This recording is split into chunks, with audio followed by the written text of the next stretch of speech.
하나님 말씀 봅니다. 신약 로마서 12장 14절부터 21절까지 교독합니다. 신약 성경 257페이지입니다. 로마서 12장 14절부터 교독합니다. 너희를 박해하는 자를 축복하라. 축복하고 저주하지 말라.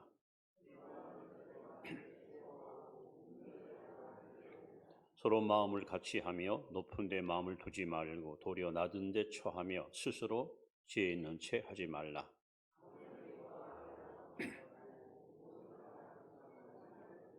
할 수 있거든 너희로서는 모든 사람과 더불어 화목하라.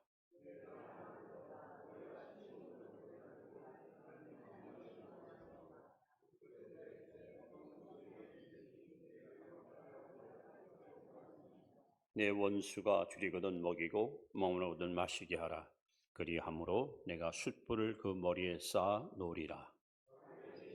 손으로 악을 이기라. 아멘.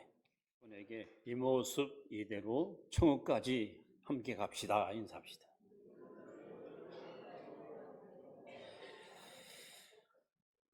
미국의 그 유명한 하버드 대학에는 인간관계론이라는 교재가 있습니다. 아마 학교 당국에서 명문대학을 졸업한 학생들을 대상으로 여러 가지 조사를 한 것 같습니다. 명문대학을 나왔고 수석 졸업이든지 특별한 재능 있는 사람들이 과연 사회에 진출해서 얼마나 성공하고 또 국가나 사회에 공헌했을까. 근데 놀랍게도 수석 졸업자들이나 남들보다 특별한 능력 있는 사람들보다는 대인관계가 원만한 사람들이 성공했다는 것을 이 교재에서 밝혀주고 있습니다. 여러분, 로마서는 총 16장으로 기록되어 있는데 1장부터 11장까지는 죄인이 어떻게 죄 용서받고 구원받아서 하나님의 자녀가 될까 하는 교리를 말씀하고 있습니다. 그리고 12장부터 16장까지는 구원받은 성도는 어떻게 살아야 되나 성도들의 생활을 강조합니다. 그래서 이 12장을 보시면은 구원받은 성도들은 첫 번째 하나님께 헌신하라. 헌신을 먼저 강조합니다. 그 다음에 구원받은 성도들은 인간관계, 이 대인관계를 잘 엮으라고 오늘 본문에 말씀하겠습니다. 그래서 저는 여러분과 함께 구원받은 성도의 인간관계라는 제목을 가지고 말씀을 소개하려고 하는데, 특별히 여러분 로마서 12장에서 대인관계를 여러분들이 성공적으로 엮어가려면 두 가지 중요한 말씀이 있습니다. 하나는 18절 말씀입니다. 18절 보시면 할 수 있거든 너희로서는 모든 사람과 더불어 따라합시다. 화목하라. 다시 한번 모든 사람과 화목하라. 이게 첫 번째 여러분 대안입니다. 인간관계를 엮는 데 가장 중요한 요점입니다. 또 하나는 21절에 보시면 악에게 지지 말고 선으로 악을 이기라. 아무리 세상이 악하고 아무리 사람들이 악하게 대할지라도 우리는 그리스도인답게 선으로 악을 이기라. 이 두 가지 원칙을 가지고 여러분 인간관계를 잘 엮어갈 수 있기를 바라는데, 자, 그러면 구체적으로 성도들의 인간관계는 어떻게 엮는 것이 좋을까 하는 겁니다. 자, 첫 번째는 14절 말씀을 다시 한번 같이 읽을까요? 너희를 박해하는 자를 축복하라. 축복하고 저주하지 말라. 여러분, 우리는 먼저 축복하는 자가 돼야 돼요. 축복하는 자. 자, 우리는 누굽니까? 영적으로 볼 때 저와 여러분들은 아브라함의 자손이에요. 아브라함의 자손. 아브라함은 이스라엘 사람이지만 영적으로 볼 때 우리는 믿음의 조상인 아브라함의 후손들입니다. 갈라디아서 3장 7절, 3장 9절, 3장 29절을 보시면 우리 구원받은 성도들은 아브라함의 자손이고 아브라함께 복을 받을 것이고 아브라함처럼 유업을 이을 거라 이렇게 약속합니다. 그럼 하나님이 왜 아브라함을 만민 가운데서 택하셨을까? 왜 그를 믿음의 조상으로 하나님이 세우셨을까요? 성경에 분명히 그 이유를 말씀하거든요. 너로 말미암아 너로 인해서 모든 민족이 복을 받으리라. 아브라함을 택하신 목적은 아브라함을 통해서 모든 족속들에게 복을 주려고. 그럼 우리를 하나님이 구원시킨 목적이 뭘까요? 여러분들은 바로 가정에서나 또는 직장에서나 교회에서나 사회에서나 이웃에게 복이 되는 존재가 되어야 됩니다. 우리는 절대로 여러분 입으로 누구를 악담하거나 비난하거나 저주하면 안 돼요. 우리는 그저 입만 열면은 축복을 빌어주세요. 자녀들에게도 축복을 빌어주고 친구에도 축복을 빌어주고 우리 서로 성도가 만나면은 주님의 이름으로 축복합니다. 하나님 은총이 함께하길 바랍니다. 이것이 구원받은 성도들이 해야 할 첫 번째 인간관계의 첫 번째 가장 중요한 요점입니다. 축복하는 자가 되라. 자, 성경에 특히 마태복음 5장에 보시면 하나님의 자녀가 누굴까? 두 가지를 기록하거든요. 하나는 5장 40절에 보시면 내 원수를 사랑하며 너를 박찬절을 해서 기도하라. 그리한즉 하늘에 계신 너희 아버지의 아들이 되리니. 원수 사랑하는 자가 하나님의 아들이래요. 또 5장 9절에 보시면 화평케 하는 이는 복이 있나니 저희가 하나님의 아들이라 일컬음을 받을 것이요 화평케 하는 자가 하나님의 아들이래요. 예수님께서 지뢰아들을 파송합니다. 그리고 그들에게 신신당부하는 것이 뭐예요? 어느 집에 가든지 평안을 빌라. 어느 집에 가든지 복을 빌라. 이것이 저와 여러분이 반드시 실천해야 될 우리의 중요한 과제고 우리의 사업입니다. 여러분, 우리는 이 땅에 사는 동안 인간관계를 보다도 아름답고 견고하게 엮어가기 위해서 성경대로 이웃에게 축복하는 자가 되기 바랍니다. 그럼 여러분 상대방도 굉장히 기분 좋아할 거 아니에요. 아, 이 집 참 복이 많습니다. 하는 일이 잘 될 거예요. 하나님이 함께 하시니까 하나님 틀림없이 당신을 쓰실 겁니다. 여러분 얼마나 좋아요. 시편 109편에 보면은 이런 말씀이 있습니다. 저가 저주하기를 좋아하더니 저주가 자기에게 임했고 축복하기를 기뻐하지 아니하더니 복이 멀리 떠나도다. 여러분 세상은 마치 메아리와 같다. 메아리와 같다. 여러분 높은 산에 가서 한번 큰 소리로 외쳐보세요. 나는 너를 사랑한다 하면 메아리가 어떻게 들려하나요? 나는 널 미워한다 그럽니까? 반대로 여러분 나는 너 꼴 보기 싫어 해보세요. 그러면 난 너 좋아해 그래 들립니까? 여러분 이웃에게 축복을 빌어주면 그 복이 내게 고스란히 오는 거예요. 그래서 인간관계를 잘 엮어가는 첫 번째 비결 하나님 말씀입니다. 이웃을 축복하는 자가 되시기 바랍니다. 두 번째는 이번에 15절 말씀입니다. 자, 15절 말씀을 같이 봅니다. 함께 합니다. 즐거워하는 자들과 함께 즐거워하고 우는 자들과 함께 울라. 이 무슨 말씀일까요? 우리가 인간관계를 잘 엮던 두 번째 비결은 마음을 주는 자가 되라. 마음을 주는 자가 되라. 가족 간에, 친구 간에, 이웃 간에, 교우 간에 마음을 주십시오. 마음이 참 중요하지 않습니까? 내가 이웃에게 마음을 주는지 안 주는지, 마음을 닫고 있는지 열고 있는지를 확인하는 방법이 있어요. 이웃의 삶에 대한 반응입니다. 자, 이웃이 좋은 일이 있어요. 좋은 일이. 그렇게 결혼할 줄 알고 기다려도 5년, 10년 기도했는데 그렇게 장가를 안 가더니 드디어 상견례를 했어요. 그럼 여러분 우리가 어떻게 해요? 같이 기뻐하는 거예요. 그게 마음을 열으니까 가능한 거예요. 또 남이 고난당할 때 집안에 우환이 생기고 슬픈 일 당할 때 같이 울고 같이 아파하고 그것이 이웃에 대한 마음의 자세입니다. 여러분 성경은 분명히 말합니다. 기뻐하는 자와 함께 기뻐하세요. 슬픈 자와 함께 슬퍼하세요. 이것이 바로 이웃에게 마음을 주는 가장 중요한 관계 축복입니다.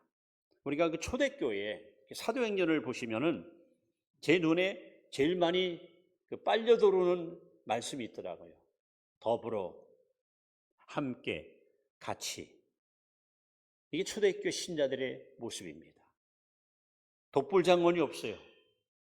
더불어, 함께, 같이 서로 마음을 주고 마음을 받는, 얼마나 아름답습니까? 그런데 여러분, 내 속에 혹 시기심 혹은 질투심 이런 것을 갖게 되면 우리는 이웃에게 마음을 줄 수가 없어요. 제 좋은 수견으로 말씀을 드립니다마는 우리 한국 사람들은 저도 그런 것 같아요. 이웃이 슬픔을 당할 때에, 이웃이 아픔을 당할 때 같이 가서 울고 아파하는 건 너무 잘해요. 초상이 났을 때 찾아가서 막 울면서 아이고 어쩌다 이런 일을 당해서 앞으로 어떻게 살아야 돼? 그건 잘해요. 근데 이웃이 성공했을 때, 번영했을 때, 잘 나갈 때 마음을 다해서 축하해주는 일, 이건 너무 못하더라고요. 똑같이 교회 와서 입교하고 직분 받고 함께 하나님 앞에 헌신하는데 상대방은 그냥 너무 잘 풀려. 사업도 잘 되고 자녀들도 잘 풀리고 하는 일마다 형통하고. 근데 나는 잘 되는 일이 없어. 그러면 왠지 모르게 막 배가 아파. 속이 영 자꾸 편치 않아. 이걸 우리가 잘 못하더라고요. 오늘 하나님께서 말씀합니다. 여러분들이 인간관계를 잘 엮어가려면 마음을 주는 자가 되어야 되는데 그 마음을 주는 반응이 뭘까? 이웃의 즐거움에 같이 동참해서 함께 기뻐하고 이웃이 슬퍼하고 고통당할 때 함께 슬픔을 나눠주고 그런 태도와 행동이 저분이 나를 향해서 마음을 열었구나 하는 것을 확인할 수 있는 가장 확실한 증거입니다. 그래서 오늘 우리가 성도의 인간관계 두 번째 비결은 마음을 주는 자가 되라 했습니다. 자, 세 번째는요, 16절 말씀입니다. 16절 말씀 보시면 같이 봅니다. 서로 마음을 같이 하며 높은 데 마음을 두지 말고 도리어 낮은 데 처하며 스스로 죄 있는 채 하지 말라. 죄 있는 채 하지 말라. 무슨 얘기입니까? 세 번째, 우리가 인간관계를 장려하는 일은 겸손한 자가 되라. 겸손한 자. 잘난 체 하지 말라. 유능한 채, 똑똑한 채, 나만 옳은 채 하지 말라는 거지. 여러분이 인생을 살아가면서 주변에 그런 사람 있잖아요. 혼자 잘난 척, 자기가 최고인 양, 남을 없어 여기고 나를 깔보는 사람 있잖아요. 이런 사람 여러분 관계가 좋습니까? 이런 사람에게 좋은 친구가 있습니까? 이런 사람들에게는 좋은 이웃이 올 수가 없어요. 그래서 성경은 너무도 명백하게 이렇게 말씀하잖아요. 예수님께서도 나는 마음이 온유하고 겸손하니 나의 명령을 배우라 라고 말씀했고요. 바울 사도도 빌립보 2장 5절에 너희 안에 이 마음을 품으라. 이 마음을 품으라. 곧 그리스도의 마음이니. 여러분 우리가 좋은 관계를 엮어가려면 예수님 마음, 겸손한 마음을 품고 살면 돼요. 그리고 성경에서 말하는 겸손의 그 가장 중요한 모습이 뭘까? 이렇게 써 있거든요. 남을 나보다 낮게 여기라는 거예요. 남을 나보다 낮게 여기는 게 겸손이에요. 근데 사람들 마음속에는요, 어쩔 수 없이 어떤 영적 우월감, 또 극단적인 이기심, 이런 것들이 살아있어요. 나도 모르게 사람을 비판하고 평가하고 판단하는 일을 우리는 스스럼 없이 행하거든요. 오늘 여러분들은 과연 올 한 해를 살아오면서 여러분 인격과 신앙에 얼마나 성숙함을 경험하고 오셨습니까? 우리가 흔히 하는 말이 있잖아요. 벼가 익을수록 고개를 숙인다. 신의 연륜이 쌓이고 그만큼 기도하고 말씀 듣고 신앙생활 했으면 점점 우리의 마음이 겸손한 주님 마음 담는 것이 맞잖아요. 근데 어떻게 된 것이 거꾸로 높아지려고 하고 잘난 체하고 자기밖에 없는 것처럼 생색을 부리고 이러니까는 가까운 이웃들이 하나 둘 애들 떠날 수밖에 없고요. 어쩔 수 없는 외톨박 인생이 될 수 있습니다. 하나님도 겸손한 자를 좋아하시지만 사람들도 겸손한 자를 다 좋아하잖아요. 여러분이 어디에서 뭘 하든지 우리 주님의 마음을 본받아 겸손한 마음을 가지고 인간관계를 잘 엮어간다면 여러분들은 분명히 인정받는, 신뢰받는 좋은 하나님의 자녀가 될 수 있을 것입니다. 네? 여러분, 진짜 겸손한 사람은 교만한 자 앞에서 상처받지 않아요. 눈에 거슬리게 행동하는 걸 보고 뭔가 못마땅해가지고 저 인간 왜 저 따구로 살아? 이거 아직도 내가 겸손하지 못하는 증거예요. 정말 겸손한 사람은 교만한 사람 앞에 상처받지 않는다. 야고보 4장 6절 말씀에도 하나님은 교만한 자를 물리치시고 겸손한 자에게 은혜를 주시느니라 말씀했습니다. 가정에서 또 직장에서 또 심지어 교회 안에서 여러분 겸손한 마음을 가지고 이웃과 관계를 잘 엮어가시면 여러분 주변에는 좋은 동역자들이 몰려올 것이고 그 마음을 우리가 엮게 되면 우리는 큰일을 도모할 수 있는 엄청난 원동력을 얻을 수가 있을 겁니다. 자, 그 다음에 네 번째, 이번에는 20절 말씀을 봅니다. 같이 읽습니다.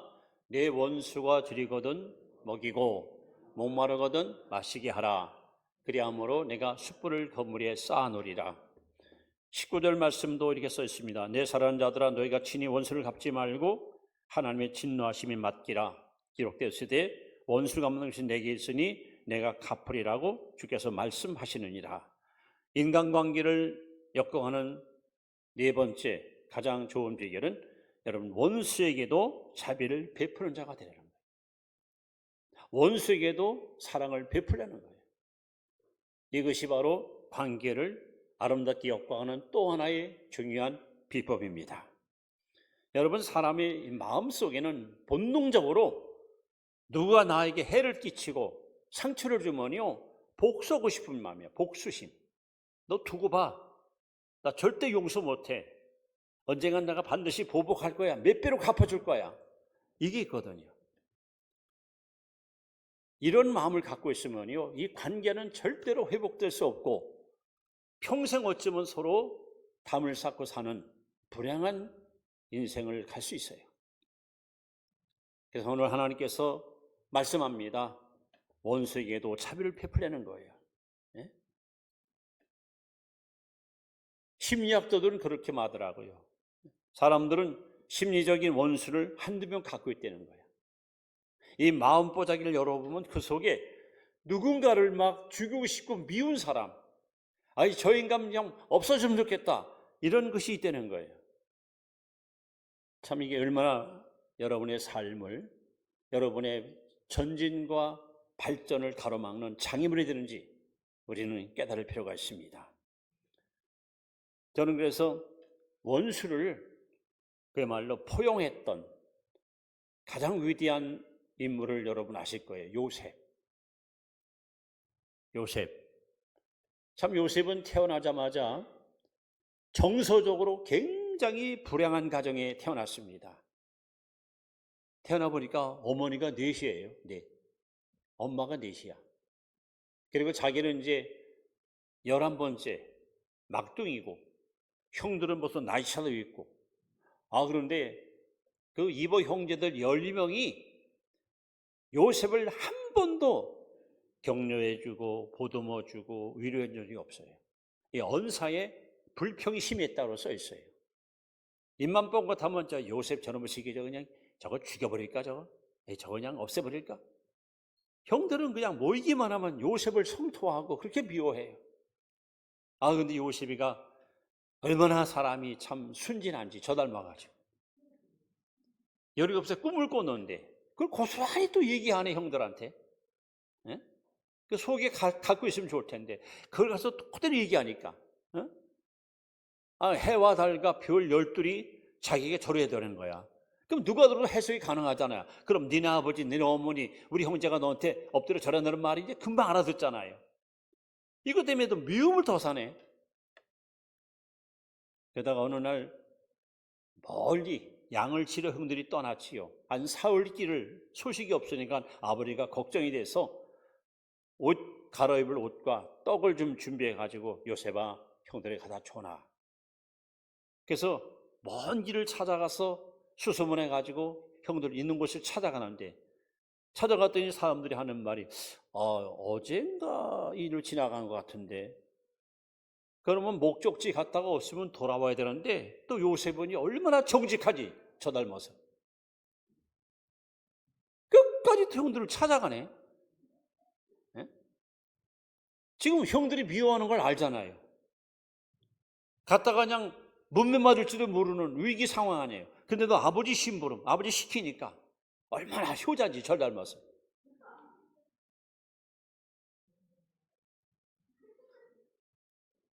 끝내 형들을 찾아가서 아버지가 전해주려는 것을 전해주러 갔더니 형들이 뭐라 해요? 멀리서 보더니 야, 꿈쟁이 온다, 꿈쟁이 온다, 저놈의 꿈이 어찌 될까 한번 보자 하고 그냥 웅덩이 속에다가 여러분 매장시키려고 집어쳐넣잖아요.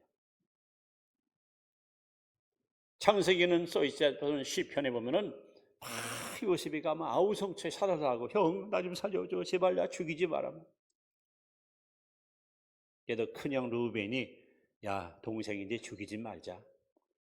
그래서 결국 20냥의 은 20냥의 아랍의 상인들을 위해서 노예로 팔아먹잖아요. 그리고 이 형들 보세요, 얼마나 잔인합니까? 양을 한 마리 죽여가지고 요셉의 겉옷에다가 피를 묻혀가지고 그걸 들고 와서는 아버지, 이거 길을 주었는데요, 이거 요셉 옷 아닌가요? 아버지가 보더니 금방 알아보잖아요. 아이고, 우리 아들이 짐승한테 찢겨 죽었구나. 아이고, 어쩌면 좋을꼬. 심부름 버렸더니 이게 죽어 보다니만. 그게 평생의 야곱의 한이 되잖아요. 이렇게 형들은 요셉을 얼마나 잔인하게 미워하고 극도로 그러가다 막 싫어합니다. 그리고 세월이 지났고 요셉은 애가 총리가 됐고 7년 흉년이 왔고 가나안 땅에 곡식이 떨어지니까 양식사로 애굽에 왔고, 그리고 극적으로 요셉과 형들이 만나잖아요. 이제 그 장면이 참 너무 감동이에요. 아마 보통 사람 같았으면 형들을 딱 만났을 때 이랬을 거예요. 왼수는 왼에 맞아서 만난다 하더니 너 잘 만났다. 총리의 명령 한마디면 여봐라, 이들을 당장 포박해 오게 가더라. 내일 능지처참하겠다. 끝나는 것이죠. 그런데 요셉은 원수 중에 원수인 그 형들을 향해서 뭐라고 말합니까? 형들은 지금 막 좌불안석이에요. 불안한 거예요. 막 이제 총리의 말 한마디에 목숨이 그냥 총각을 다투는 시간입니다. 형님들, 내가 형님들을 해야 할까봐 두려워하지 마시오. 나를 애굽으로 판 것은 형님들이 아니라 하나님이었어요. 저는 이 말이 너무너무 감동이에요. 절대 주권 계신 하나님을 신뢰하는 믿음을 가지고 형들을 포용하고 끌어안고 용서하는 요셉의 이 아름다운 마음. 여러분 기도하세요. 앞으로 대한민국 대통령은 이런 사람이 나와야 돼. 이런 사람이 나와서 남북 재동 8,000명을 끌어안을 수 있는 가슴이 넓은 이런 대통령이 나와야 돼요. 그래야 이 나라가 복을 받을 거예요. 저는 그렇게 확신합니다. 마음이 좁아가지고 서로 그냥 헐뜯고 잡아 죽이려고 그냥 눈에 불을 뜨고 이러면 여러분 백성들만 피곤해요. 요셉은 참으로 용서의 사람이었습니다. 참으로 가슴이 넓은 사람이었습니다. 형들의 허물을 다 덮어주고 포용하는 넉넉한 마음의 소유자였습니다. 왜 하나님은 이런 말씀을 성경에 자세히 기록했을까요? 말씀을 많은 우리에게 거울 삼으라고. 자, 그렇다면 여러분, 이건 요셉에나 가능한 얘기지, 나 같은 속물이, 나 같은 범인이 어떻게 합니까? 난 못합니다. 그래요, 저도 못합니다. 근데 할 수 있습니다. 어떻게 해요? 로마서 5장 5절에 보시면 하나님의 성령을 통해서 우리에게 사랑을 부어줬다 그랬어요. 지금 여러분이 거듭나는 순간에, 예수님을 구주로 영접하는 순간에 성령께서 우리 안에 십자가 사랑, 아가페 사랑, 영적 사랑을 부어줬어요. 폭포수같이 쏟아 부어줬다고 말씀합니다. 즉 우리 속에는 원수를 끌어낼 수 있고 용납할 수 있는 사랑의 힘이 있다는 거예요.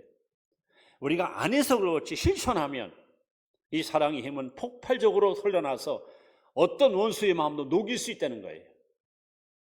저는 이 말씀을 확신합니다. 내 힘과 결심도 필요하고 다짐도 필요하지만 성령의 능력을 힘입어서 십자가 사랑을 가지고 우리는 용서할 수 있고 용납할 수 있다는 겁니다. 자, 이렇게 구원받은 성도들은 인간관계를 어떻게 엮어갈 것인가? 어떻게 성공적인 관계를 우리는 만들어갈 것인가? 첫째, 축복하는 자가 되라. 둘째, 마음을 주는 자가 되라. 세 번째, 겸손한 자가 되라. 그리고 원수에게도 자비를 베푸는 자가 되라. 여러분, 이 원리만 여러분들이 삶 속에 적용시킨다면 아마 여러분의 삶은 훨씬 풍요롭고 이 관계가 멋지게 회복돼서 지금보다 36배, 100배로 행복한 삶을 만끽할 수가 있을 것입니다. 이제 결론적인 말씀으로 아까 소개했던 마태복음 5장 9절 말씀을 다시 한번 여러분 앞에 소개합니다. 같이 읽습니다. 시작. 화평하게 하는 자는 복이 있나니 그들이 하나님의 아들이라 일컬음을 받을 것이며. 기도하겠습니다. 하나님, 우리는 구원받은